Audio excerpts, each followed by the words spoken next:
Ahoy. Can you hear me okay? Okay. All right. Well, one day I will be able to preach in Czech. Tak jednoho dne snad budu teda kázat v češtině. Today is not that day. Ale dnes to teda ještě nebude. We will start by reading our text. A začneme čtením písma.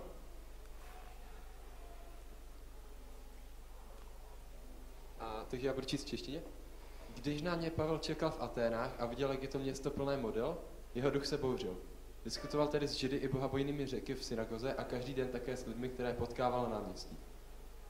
Debatovali s ním rovněž někteří epikurejští a stoičtí filozofové. Jedni říkali, co nám chce ten žvaněl povídat, a jiní. Zdá se být zvěstovatelem cizích božstev. Kázal jim totiž Ježíše a vzkříšení z mrtvých. Chopili se ho a vedli ho na aeropag se slovy. Mohli bychom vědět, jaké je nové učení, co hlásáš? Zní nám to nějak zvláštně a chceme vědět, co to má být. Všichni Atéňané i cizinci, kteří tam pobývali, se totiž nezabývali ničím jiným, než aby říkali nebo poslouchali něco nového. Pavel se postavil doprostřed aeropagu a řekl, Atéňané, vidím, že jste v každém ohledu velmi zbožní lidé. Když jsem se tu procházel a pozoroval vaše náboženství, našel jsem také oltář, na němž je psáno neznámému Bohu. Nože, koho ctíte, aniž ho znáte, toho vám zvěstuji. Bůh, který stvořil svět i všechno v něm, je pánem nebe i země. Nebydlí v chrámech udělaných rukama, ani si nedává lidskýma rukama sloužit. Jako by něco potřeboval, protože sám všem dává život i dech a všechno. Z jednoho člověka učinil celé lidstvo, aby žilo na celém zemském povrchu. Vyměřil jim určená období a hranice jejich života, aby hledali Boha, zda by se snad mohli dotknout nebo nalézt ho. Ačkoliv není daleko od žádného z nás, vždyť jím žijeme, hýbeme se a trváme. Jak píší někteří z vašich básníků, jsme přece jeho rodina. Když tedy jsme boží rodina, nemůžeme si myslet, že by se božská bytost mohla podobovat zlatu, stříbru nebo kameni, výtvoru lidské zručnosti a důvtipu. Bůh ale přehlédl časy této nevědomosti a nyní ukládá všem lidem všude, aby učinili pokání. Určil totiž den, v němž bude spravedlivě soudit svět skrze muže, kterého k tomu ustanovil, a o němž podal každému důkaz, když ho vzkřísil z mrtvých. A jakmile uslyšeli o vzkříšení z mrtvých, jedni se začali posmívat, ale jiní řekli, poslechneme si to od tebe někdy jindy. Tehdy je Pavel opustil. Někteří se ale k němu připojili a uvěřili. Mimo jiné i Dionysios, Areopagita, žena jménem Damaris a ještě další. Perfect. All right. Well, my family and I have been here for about 5 months now. Tak jenom abyste věděli, tak já a má rodina jsme teďka v Česku zhruba 5 měsíců. But before coming here, we lived in a very religious city. Ale než jsme sem přišli, tak jsme žili v docela takovém pobožném městě. They were about 50% evangelical Christian. A můžu říct, že tam bylo asi 50% evangelikálních křesťanů. And nearly 65% Christian overall. A vůbec asi 65% křesťanů vůbec. Now this is not to say that the city is full of Christ-following believers. A teďka, když tady žijeme, tak to není to stejné, jako bychom žili ve městě, které je plné věřících. But the majority of the people there have had some kind of Christian background. Ale když se podíváme na město, ve kterém žijeme, tak tady má spousta lidí nějaké křesťanské pozemí. So if I were to mention David and Goliath or make fun of a Left Behind movie, there would be some kind of understanding of those stories. Takže když bych třeba zmínil Davida a Goliáše, anebo nějaký film Left Behind, tak ti lidi by ty filmy znali, anebo by měli nějaké povědomí o těch příbězích, které za nimi jsou. Because there is a religious culture that already exists in that city. Protože tam v tom městě, když což je Olomouc, tak tam je nějaké historické pozadí. But in other cities we've lived in, the understanding of the Bible has been much lower. Ale vlastně v jiném městě, když jsme žili, tak tam bylo to porozumění té Bibli o hodně menší. And in those cities, I wouldn't be able to use elements of a Christian culture to have conversation. A tam v těch městech jsem nebyl schopný nějak použít nějak křesťanské reference a tady tyhle věci, abych mohl začít nějaký rozhovor. And I think that same reality exists here, as I've had a number of conversations with people in the Czech Republic. A musím říct, že takové podobné pozadí, nebo taková podobná věc je i tady v Česku. A few months ago, we were having a barbecue with some non-Christian friends. A před pár měsíci jsme dělali nějakou doma grilovačku s našimi nekřesťanskými přáteli. And the topic of what I do came up. A vlastně tam vyšlo nějak na povrch toho téma, čím se zabývám, co tady dělám. And as I learned about their spiritual lives, it reminded me that I could not speak to them as though they grew up in a culture that knew the Bible. A když jsem s nimi mluvil, tak jsem si uvědomoval, že s nima nemůžu mluvit jako s lidmi, kteří vyrostli v křesťanském prostředí a jsou znali Bible. So their lack of Bible foundation changed the way that I talk to them. A tak vlastně tady to, že jim chyběly tady ty základy biblické, tak to změnilo ten způsob, jakým jsem s nimi mluvil. Their understanding of words like God and faith did not match the way that I speak them. Protože jejich porozumění toho, co to znamená Bůh nebo víra, se nějak neslučovalo s tím mým. And once I realized that we were talking past each other at times, I had to define my words. A uvědomil jsem si takhle časem, že když s nimi mluvím a probírám některé věci, tak musím nejdříve definovat ty věci, o kterých mluvím. So God to them was more like an ancient idea. Takže protože Bůh pro ně byl něco jako nějaká historická idea. Without any real impact on who we are today. A bez toho, aniž by měl nějaký vliv na to, kdo jsme dnes. So faith was much more like wishful thinking. Takže víra potom byla něco jako takové přání si, nebo takové uvažování o tom, co si přeju. And God was much more like a painting than an actual person. A Bůh byl víc jako obraz, než teda. But after explaining myself better, we had a great conversation and we were able to share Jesus in the process. Ale potom, co jsem vysvětlil, tady tyhle základy, které mě byly jasné, ale jim ne, tak jsem byl schopný s nimi mít skvělý rozhovor o Ježíši. So there are always going to be assumptions when we talk to people. Takže tady vždycky budou nějaké takové špatné, nebo předpoklady k něčemu. Nebo nemusíme mít předpoklady správné, když se mluví. And Christians cannot assume that words like God, faith, repentance, and truth have the same meaning. A křesťané musí vědět, že slova jako pokání a Bůh a Bible a písmo mají pro lidi, kteří nejsou z křesťanského prostředí, jiný význam. So have you ever had a conversation like that? Takže otázka, jestli jste měli už někdy takovou konverzaci. Where you wind up talking past each other? Kdy jste sice mluvili s někým, ale úplně jste se míjeli. Where you are using the same language, but you are not using the same definitions. Kdy jste používali stejný jazyk, ale nepoužívali jste stejný význam těch slov. Another atheist friend of mine once told me that he believes in science while I am limiting myself to faith. A jednou můj přítel, který není věřící, mi řekl, že on věří ve vědu a zatímco já se limituji vírou. But I had to ask, what does he mean by that? A já jsem se musel zeptat, co tím myslíš? It would seem that we were speaking two different languages. Protože v tu chvíli jsme taky mluvili dvěma různými jazyky. He had a view that the only way to believe in God was by blind faith. A protože on měl pocit, že jediný způsob, jak můžu věřit v Boha, je takovou slepou vírou. And his view of science says that the only way we can know truth is through our five senses or the natural world. A zatímco ten jeho názor byl ten, že jediný způsob, jaký můžeme poznat pravdu, tak to je skrze našich 5 smyslů. So how do we help people understand? Takže otázka je, jak pomůžeme lidem porozumět. And I would argue that Paul gives us a strong example through this short sermon in Acts. A teďka bych tady chtěl uvést takový příklad, kde Pavel dává jako silný příklad v té knize Skutků. And whenever we see a sermon or a theme in the book of Acts, we always want to ask, why is this here? A kdykoliv vidíme v té knize Skutků nějaké kázání anebo něco podobného, tak se ptáme, proč to tam je. So what should we pull from this narrative? What is God showing us in this sermon? A otázka je teda, co bychom si tady z toho příběhu měli vytáhnout, co nám tím Bůh ukazuje? Well, from the beginning of Acts, we are told that this message was to give us an example of how the early church engaged with the world around them. A když se podíváme tady na ten příběh, který jsme četli, tak to má být má to být ukázka, jak vlastně ta první církev přistupovala k nevěřícím. So how do we do this well? A otázka, jak to máme dělat správně? Well, what we see in the characteristics of Paul are that he was aware of the world around him. He knew his Bible, and he was focused on his mission.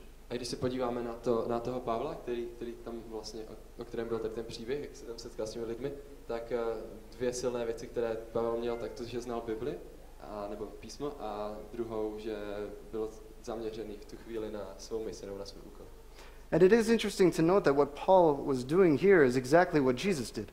A je dobré se podívat na to, že Pavel v té chvíli dělal přesně to, co dělal dřív Ježíš. Jesus was aware of the world around him. Protože Ježíš si uvědomoval, v jakém je prostředí, v jakém je světě. Jesus knew the will of the Father.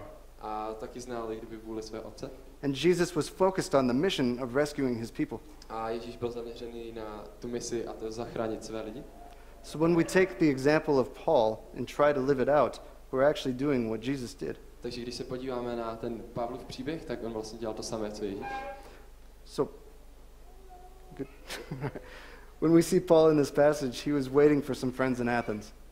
Takže když se podíváme, kde Pavel v té chvíli je, tak on čeká na nějakého svého přítele nebo přátelé v Atenách. And while he was walking around the marketplace, it says in verse 16 through 17 that his spirit was provoked within him as he saw the city was full of idols. A vlastně se tam děje to, že když teda nějak je v tom městě a prochází přes tržiště, tak vlastně jeho duch se bouřil, protože viděl, že to město je plné model. He kept his eyes open and was actively observing the culture around him. A když tam procházel, tak měl dost široké otevřené oči a pozoroval, co se tam děje. And bear in mind, this was not his home culture.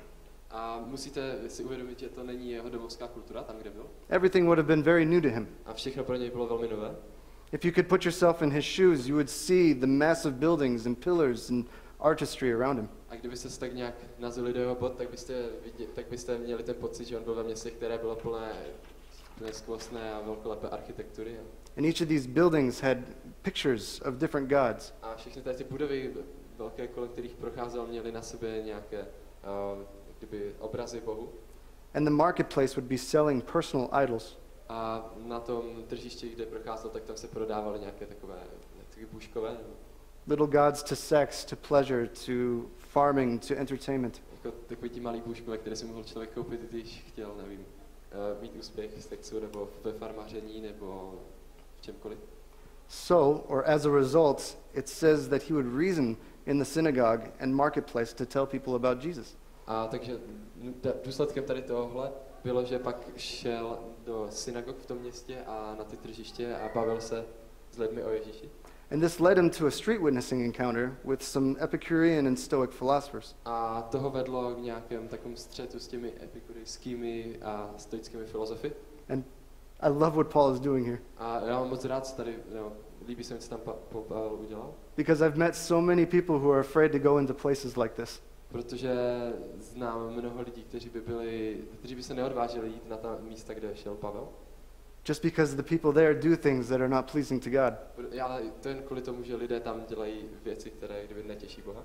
Or parents who won't let their kids be around non-believing kids as though they're going to receive sin as some kind of sickness. A je to samé, když třeba rodiče nenechají být své děti jako s nevěřícími, jako by se báli, že můžou chytit hřích jak nějakou chřipku.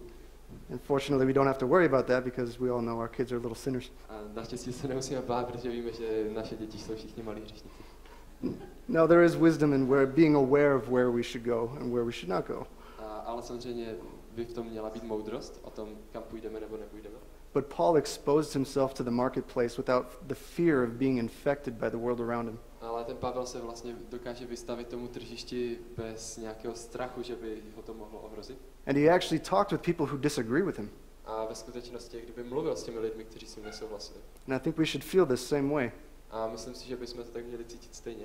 And as a result of these conversations, he was taken by force to the Areopagus. A vlastně jako důsledkem tady těch rozhovorů bylo to, že ho násilně přivedli na ten kopec někde, na to místo, kde se setkávali ti filozofové. And this place was a center for philosophical and cultural advancement. A tady to místo bylo kdyby centrem vůbec toho filozofického a kulturního života toho města. Almost like a modern court, but more public. Bylo to taky takové místo toho diskutování a setkávání, co kdyby takový veřejnější soud v dnešní době. And as you put yourself into this perspective, Luke shows us a very intense moment. A když se vlastně na to podíváte, tak Lukáš, ten písatel tady toho příběhu, tam ukazuje docela silný moment. See, the rulers of this council did not allow foreign deities into their city. Protože kdyby tady ti vedoucí toho místa, toho soudu nebo něco podobného, nenechávali tam mluvit nějaké cizince a lidi s jiným vyznáním, než bylo jejich. And they figured that Paul was preaching about two different gods because they said that he seems to be a preacher of foreign deities because he's preaching about Jesus and the resurrection. A oni ho tam nechali mluvit a i to přesto, že byl kdyby kazatel nějakého cizího náboženství, protože kázal o Ježíši a vzkříšení. And as we look in verse 22, it says, so or thus, as a result of all this, we can see that Paul was ready. A když se podíváme na ten 22. verš, tak tam je jakože díky tomuhle byl Pavel připravený na to s nimi mluvit. And Paul had done his homework as he was prepared to talk with these people. A když Pavel si předtím, než tam teda šel mluvit a než k tomu byl vyzván, tak už předtím si udělal domácí úkoly, že věděl svou situaci a znal ty lidi, ke kterým bude mluvit. So if you could read that for me. Aha. Takže Pavel se postavil doprostřed Areopagu a řekl: Atéňané, vidím, že jste v každém ohledu velmi nábožní lidé. Když jsem tu procházel a pozoroval vaše náboženství, našel jsem také oltář, na němž je napsáno neznámému Bohu. Nože, koho ctíte, aniž ho znáte, toho vám zvěstuji. So they had gods for every function of society, and they would make sacrifices too. A takže ti Atéňané a ti Řekové měli vlastně Boha ke každému nějaké lidské činnosti a tomu obětovali. They would make these sacrifices to make the gods happy and keep them from getting angry. A obětovali jim proto, aby ty bohy si udrželi na své straně, aby se na ně nezlobili. But just in case they missed one, they would make the sacrifices to an altar called to the unknown God. Ale jenom proto, aby třeba náhodou na některého nezapomenuli, tak udělali si teda oltář, který byl zasvěcený tomu neznámému Bohu. So you could imagine what they were thinking. Takže si můžete představit, jak nad tím přemýšleli. We have a God for everything now. Teďka máme Boha na všechno. But just in case one comes around that we didn't know of who gets really angry, we'll just say that was you. Ale kdyby tady náhodou některý byl a řekl, že jsme mu nic nedali, tak mu můžeme říct, jo, tohle bylo pro tebe. If you notice here, Paul was not wasting his time as he walked through the marketplace. A jak se můžete podívat, tak ten Pavel nestrácí čas, když prochází přes tržiště. He kept his eyes open for things like that, which were points of contact. A vlastně má oči otevřené právě pro tyhle věci, které jsou takovým bodem kontaktu. And he was able to use this point of contact to expose their idolatry. A byl schopen jako tady vzít tady tenhle kontext, nebo tady tuhle věc a poukázat na to, že to je nějaké centrum modlářství těch lidí. Would you read that for me?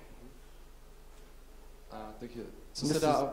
This is out of Romans 1, 19 through 23. A tohle je z Římanům, je prvním z Římanům 19 až 23. A píše se tam, co se dá o Bohu poznat, je jim zřetelné, neboť jim to Bůh odhalil. Jeho neviditelné znaky, jeho věčnou moc a božství. Lze už od stvoření světa rozumem postřehnout v jeho díle. Nemají tedy výmluvu, ačkoliv Boha poznali, nectil ho jako Boha. Místo, aby byli vděční, propadli svým myšlenkám marnosti a jejich nerozumné srdce se ocitlo ve tmě. Prohlašují se za moudré, ale jsou blázni. Slávu nesmrtelného Boha vyměnili za pouhé obrazy smrtelného člověka, ptáků, zvěře i plazů. So when we look at creation and when we look at the world around us, we can use our God-given reason to show that there is a creator.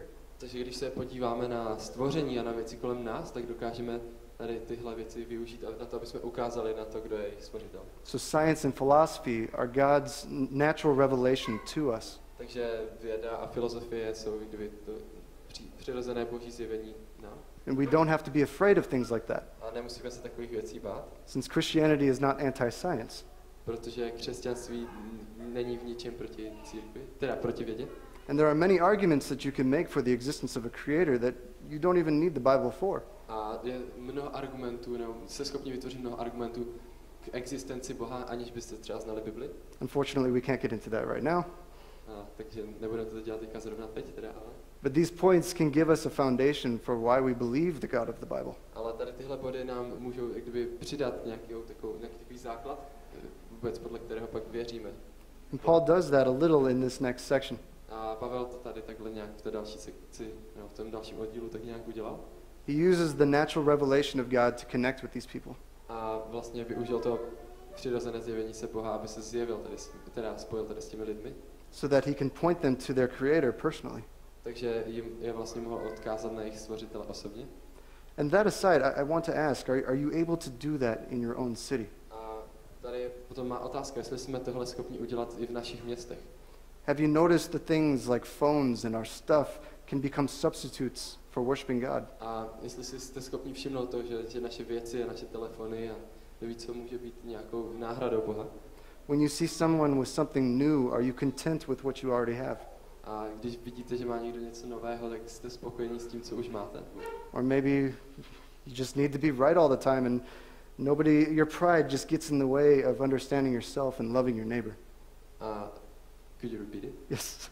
Or maybe your own need to be right all the time, so our pride gets in the way of understanding ourselves and loving our neighbor. A nebo je to o tom, že musíte mít stále pravdu a vaše pýcha vám zabrání v tom pochopení buď sebe samého a potom i k lásce k bližnímu. Can you receive the critiques of a friend? A jste schopni obdržet od nějakého přítele kritiku? And are you ready to talk about things like that's understandable, to point people to God? A jste připraveni mluvit o těch věcech srozumitelně a ukázat na Boha? So, Paul was aware of the world around him. Takže Pavel byl vědomý toho, v jakém žije světě. But he also knew God. Ale přesto znal Boha. He knew God's words so well that he was able to use the world around him, the writings of the world around him to make his points. Protože Pavel znal Boha tak dobře, že byl schopný v tu chvíli vystoupit z Bible a použít ty věci a ty písma a vlastně tu kulturu, která byla kolem něho, aby na Boha ukázal. Now, if we do this in every conversation we have, it can get very weird very quickly. Ale kdybychom tohle dělali úplně v každé konverzaci, úplně prostě na sílu, tak by se to mohlo hodně rychle stát dost divným. I mean, you can imagine someone getting excited about the Hunger Games novel. Takže můžete si představit někoho, kdo je úplně nadšený na tou Hunger Games knížkou nebo filmem. And some eager Christians saying, well, did you know that Jesus said that blessed are they who hunger for righteousness? A tak si můžete představit nějakého křesťana, který přijde a začne mu vykládat. Víš, Ježíš říkal, že požehnaný je ten, kdo kdyby dychtí nebo je hladový po spravedlnosti. That kind of stuff can make you lose friends very quickly.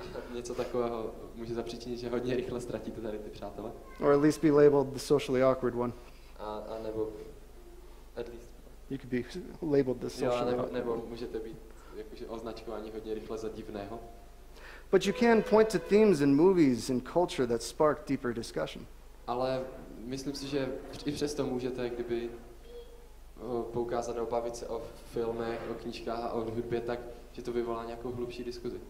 I mean, even the Czech love for beer can be a way to point to God. Dokonce i láska Čechů k pivu může nějakým způsobem ukázat na Boha. God made us to enjoy him through his creation, and beer is just a great way that we can just enjoy him through community. Protože Bůh nás učinil schopné, pochopit a užívat se i skrze jeho stvoření a to pivo může být takovou skvělým okamžikem, kdy si ho můžeme třeba užít v komunitě. But here Paul uses their own poets to point to God. Ale tady v tom případě u těch Ateňanů Pavel používá vlastně jejich vlastní poezii, aby jim ukázal na Boha. And the first poem mentioned in verse 28 was a poem to Zeus from Epimenides, and the other by a Stoic named Aratus. A takže to, co tam používá, tak první je nějaká báseň v 28. verši o Diovi a druhá je nějakého stoického filozofa, který se jmenuje Aratus. He used these stories to show them that they were made in the image of God. A on použil tady tyhle příběhy, aby těm lidem ukázal, že byli stvořeni na obraz Boha. So when we look at verse 29, Paul makes the point that if we are made by God, then we cannot make God in our own image because we are made in his. A tady vlastně v tom teda Pavel ukazuje, že pokud my jsme stvořeni Bohem, tak si nemůžeme tvořit své vlastní bohy, nemůžeme si stvořit Boha podle našeho obrazu, protože už my jsme tím jeho obrazem. So he was aware of the world around him, he knew God, and finally he was focused on his mission. Takže v tu chvíli to bylo o tom, že on si uvědomoval, v jakém žije světě, znal Boha, ale hlavně byl zaměřený na tu svou misi, kterou He didn't waste the opportunity by just beating them at a philosophical debate. Takže on vlastně nějak úplně nestratil tu příležitost, jakože porazit na té filozofické debatě. Paul was relentlessly gospel-centered. A on byl vlastně zaměřený na to evangelium. He knew that it was only the gospel that was the power of God to salvation for all who believe. Protože věděl, že jedině evangelium má tu moc vlastně zachránit ty lidi, kteří v něj uvěří. The death, burial, and resurrection of Jesus for us was his focus. A vlastně to sdělení o Ježíši a o jeho vzkříšení, to bylo to, na co byl zaměřený, to, co chtěl lidem sdělit.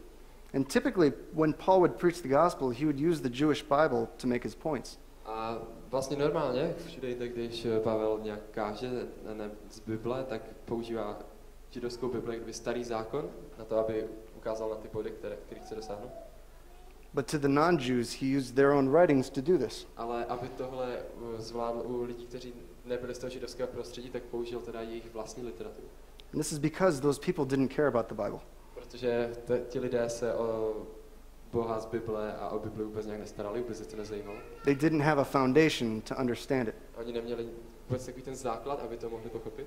And this might sound strange, but Paul knew his Bible enough, and he was culturally aware enough to make his theological points without the Bible. A tohle může znít divně, ale Pavel znal Bibli natolik dobře a znal to prostředí, ve kterém se pohybuje natolik dobře, že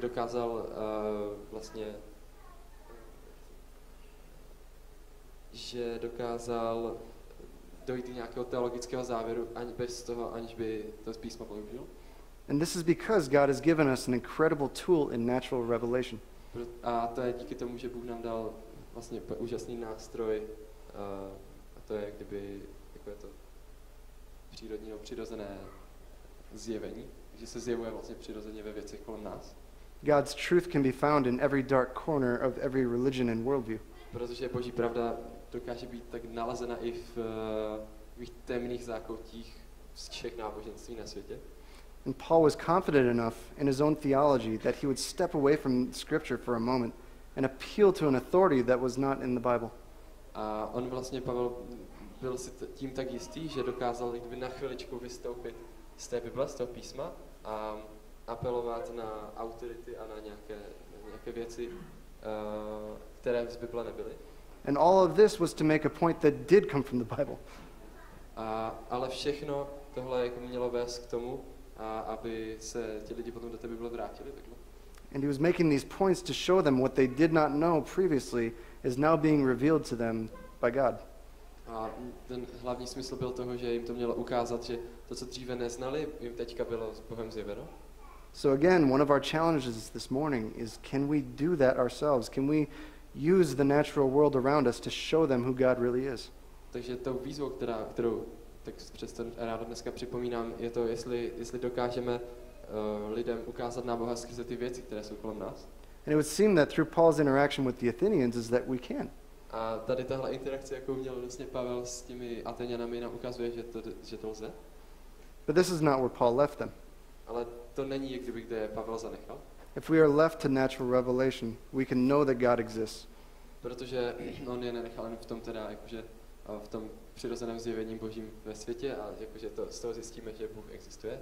We can know that morality is objective. We can know right from wrong. A vlastně nenechal je pouze v tom, že víme, že je nějaká morálka a víme, co je dobré a správné. But that only leaves us in despair. Protože tady tohle, kdyby jsme u tohohle zůstali, tak to nás nechává nějaké takové... And this is why Paul finishes his sermon to them with hope. A vlastně Pavel tady to své kázání jim vlastně zakončuje s nadějí. So, could you read that for me? Bůh ale přehlédl časy této nevědomosti a nyní ukládá všem lidem všude, aby činili pokání. Určil totiž den, v němž bude spravedlivě soudit svět skrze muže, kterého k tomu ustanovil. O němž podal každému důkaz, když ho vzkřísil z mrtvých. He's saying there is a judgment coming, and God raised a man from the dead. Ale on vlastně říká, přichází soud a Bůh vzkřísil tady toho muže z mrtvých. These people came from an idea that their philosophy and way of life was enough to give them purpose and meaning. A tohle bylo pro ty lidi úplně něco nového, protože oni pocházeli z prostředí, kde věřili v to, že ta filozofie a ten způsob, jakým žijou, jim dá smysl. But Paul gave them a different story. Ale Pavel jim předložil úplně jiný příběh. The story of Jesus' resurrection from the dead gives us meaning to this life and in the life to come. Protože jim vlastně ukázal, že Ježíš a jeho život, smrt a vzkříšení najednou dali význam nejen těm věcem, které se dějí teď, jakože v životě, který žijeme, ale i v životě, který přijde. So it is God himself and not our way of life that is the bearer of good news for the lost and broken. Takže tady je vlastně Bůh samotný, A ne náš život a naše přístupy v tom, jak kdyby, co je naděj pro ztracené a zlomené. And he chose local churches like this to be that bearer of good news. A vlastně že i to, že si vybírá i kdyby ty místní církve, jako je i tady tahle, aby byly tím nositelem té dobré zprávy. So again, the question for us this morning is, can we demonstrate the gospel like Paul did here? Takže ještě jednou se ptám, jestli jsme schopni tady evangelium předkládat a prezentovat jako Pavel. And Paul said elsewhere in Ephesians 6, A tohle teda Pavel říká v Efeským 6:15. O buďte připravenosti kázat evangelium pokoje. Modlete se i za mne, aby mi bylo dáno slovo, abych mohl otevřít ústa a směle oznamovat tajemství evangelia. Jehož vyslancem jsem v těchto řetězech, abych je hlásal tak směle, jak mám. so there's a preparedness that comes with being a follower of Christ. Takže tady je nějaká připravenost, která souvisí s tím, že následujeme Krista.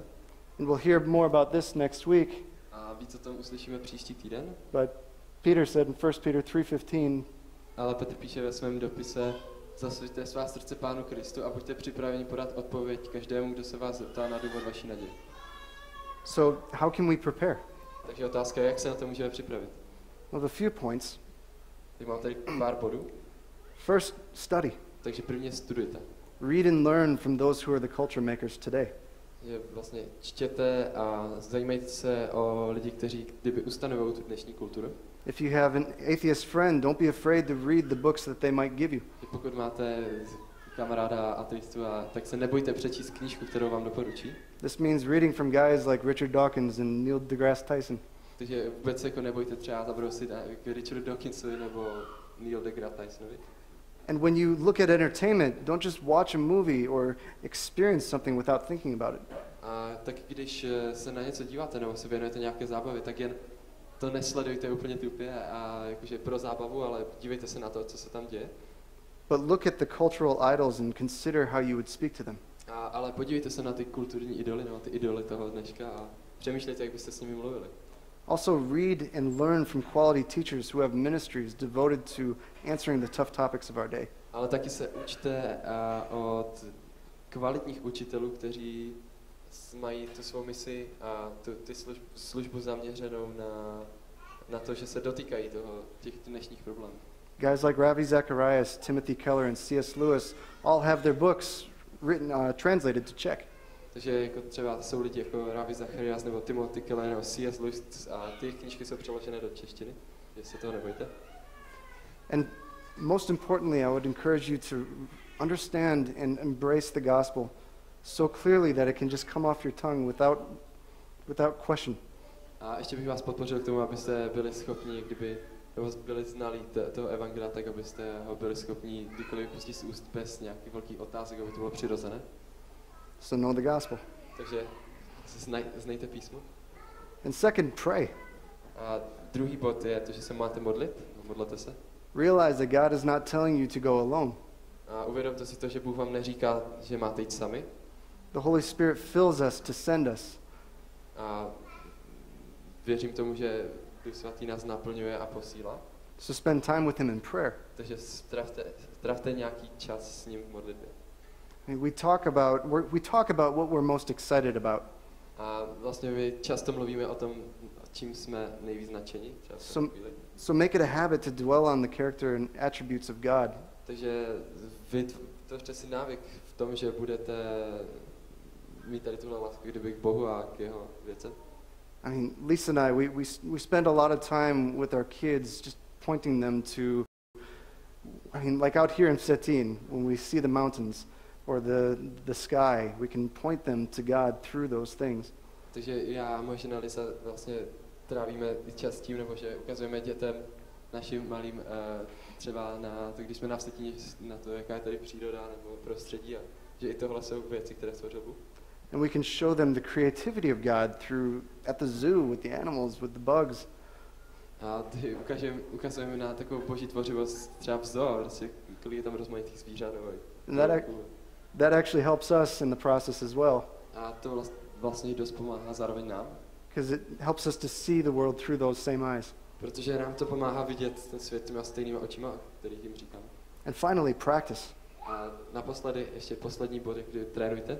I'd encourage you to just start a conversation about spiritual things with a friend or a stranger and just see where it goes. Vás chci vyzvat, abyste se nebáli začít nějakou konverzaci o duchovních věcech se svým kamarádem nebo s nějakým plným cizincem. So ask probing questions to see how they view the world. A ptejte se lidí na otázky, díky kterým zjistíte, jaký mají pohled na svět. And I don't care how old you are, you can do that. Sorry? I don't care how old you are, you can do that. Já nestarám se vůbec o to, jako kolik vám je, vždycky to můžete udělat. You don't have to be afraid to stand on what you believe. A nemusíte se bát stát si za tím, čemu věříte. The Christian worldview has stood up to the scrutiny of the highest of intellects and the simplest of people. Protože kdyby křesťanství ustálo nebo se bylo schopno postavit a nebylo vůbec překonáno ani těmi nejchytřejšími, ani těmi úplně nejhloupějšími. And that's not about to change. A to se jen tak nezmění. And yesterday I had a friend who told us that as he's gotten to know the people in his building, that they've begun to ask him hard questions. A před pár dny jsem mluvil s nějakým kamarádem, nebo přítelem, který mi řekl, že v domě, ve kterém žije, jak se bavil s některými lidmi a že oni se začali ptát docela takové náročné a těžké otázky. But as he's been willing to talk with them, he's become their guy to have deep conversations with. Ale vlastně jen díky tomu, že on měl chuť se s nimi bavit, tak najednou se stal tím člověkem, se kterým vlastně ti lidé se chtěli o těch věcech bavit. So they see him as a safe place to talk about God. Takže najednou ho viděli, jako že s ním se můžou v bezpečí bavit o Bohu. And it wasn't hard to do that. A nebylo to vůbec těžké toho dosáhnout. All you have to do is just start talking with people and be intentional about it. A jediné, co musíte začít dělat, je, že začnete s lidmi mluvit a budete v tom intenzivní. And see where the conversation goes. A uvidíte, kam to povede. And be encouraged, because this is what God is calling you to as you go on mission. A chci vás tam pozbudit, protože tohle je, kam vás Bůh volá, když vás posílá na misi. Me personally, I don't think I've ever experienced God more closely than when I am talking with someone about him. A můžu říct, že z osobní zkušenosti nejsem Bohu nikdy blíže, než v okamžiku, kdy o něm s někým mluvím. In those moments, I see my own need for him. A v tu chvíli nejvíc vidím svou potřebu. And I see not only my lostness without him, but I also see the joy of what I have with him. A není to jen o tom, že že nevidím tu jen potřebu, protože něco ztrácím, ale také jako v té zábavě, nebo v tom, že si užiju ten čas. And it's not always easy. A není to vždycky jednoduché. But he is always with us, and he will never leave us. Ale on je vždycky s námi a nikdy nás neopustí. Let's pray. Budeme se modlit.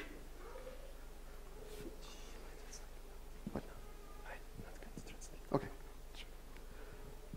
Father God, I ask that you give us eyes to see and ears to hear what you want from us in this world. That we would be able to see and savor you through living life on mission. That we would be able to experience you more closely as we're doing your work. Father, you've called us to come to work with you, and that you would fill us and work in us and empower us by your Holy Spirit to do so. So, Father, I pray that you'd fill this local church, this people, so fully that this city would know you more clearly through them, and that you would save your people through just the all-satisfying power of the gospel. We love you, Jesus, and I pray you'd be honored through this. And amen.